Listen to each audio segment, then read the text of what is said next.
বকুল, তুমি কেমন আছো বকুল? তোমার বিয়ের পরে আমি কতবার কল দিছি, কতবার মিস কল দিছি, তুমি আমার কলও ধরো নাই, মিস কল ব্যাকও করো নাই। আচ্ছা বকুল, তুমি আমার একটা বার কও আমার কি অপরাধ ছিল? কি বলতেছেন আপনি? আমি কেমনে জানবো আপনার কি অপরাধ? নাটক কইরো না। কেন তুমি আমার জীবনটা নিয়ে সিনেমিনি খেললা? এসব আপনি কি বলতেছেন? সে কেন আপনার জীবন নিয়ে সিনেমিনি খেলবে? আপনার সাথে কি তার প্রেমের সম্পর্ক ছিল নাকি? শুধু প্রেম না, গভীর প্রেম।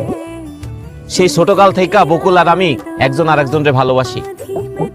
বকুল আমার এই হাতে হাত রেখে কইছিল, জাকির, দুনিয়া উলট পালট হইলেও আমি তোমারই বিয়ে করুম, তোমারে ছাড়া আর কাউরে বিয়ে করুম না। কিন্তু আজ সে আমারে ছেকা দিয়া ওই সৌদি প্রবাসী বুড়িয়া খাটাস ওসমান মোল্লাদের টাকার লোভে বিয়ে করছে, তার লোকে সুখের সংসার করতেছে। কও বকুল, কি ছিল না আমার যা ওই ওসমান মোল্লার মধ্যে আছে? এই পাগলের বাচ্চা পাগল, কি করছিস এগুলা? তোর ভালোবাসার বেইমানি আমি কেমনে করব? তোর তো আমি চিনি না। বিশ্বাস করেন আমি হারে চিনি না। তা আমার মাথা শুয়ে কল যায় চিনো না? সব কও চিনো না? চিনি। তার সাথে তোমার কি সম্পর্ক ছিল? প্রেমের কোনো সম্পর্ক ছিল না। আপনি ওর চোখের দিকে তাকায় দেখেন, ও এখনো আমার ভালোবাসে।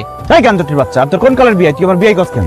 আরে কি কর, আপনি বকুলের দেবর না, সেই হিসেবে তো আপনি আমার বিয়ে লাগে, মধুর সম্পর্ক। বেয়াদবের বাচ্চা, আমি ওর দেবর না, আমি ওর জামাই লাগি। আমি ওসমান মোল্লা। হাই হাই, কি কন ভাই? আপনি তাইলে দুলা ভাই? বকুল, এটাই তো জামাই। ও জাকিরের বাচ্চা, এটাই আমার জামাই। আপনি বিদেশ থাকে, দেশে আইলো কবে? দেশে আইছে কদিন আগে, দেশে আইছে। কিন্তু তুই এখন আমার জামাইয়ের সামনে সব কথা কই আমার হটে আড়ি ভাঙা দিছস। তোরে আজকে জুতা দিয়া পিড়াইয়া তোর পিঠে চামড়া যদি আমি না তুলছি, আমার নামও বকুল না।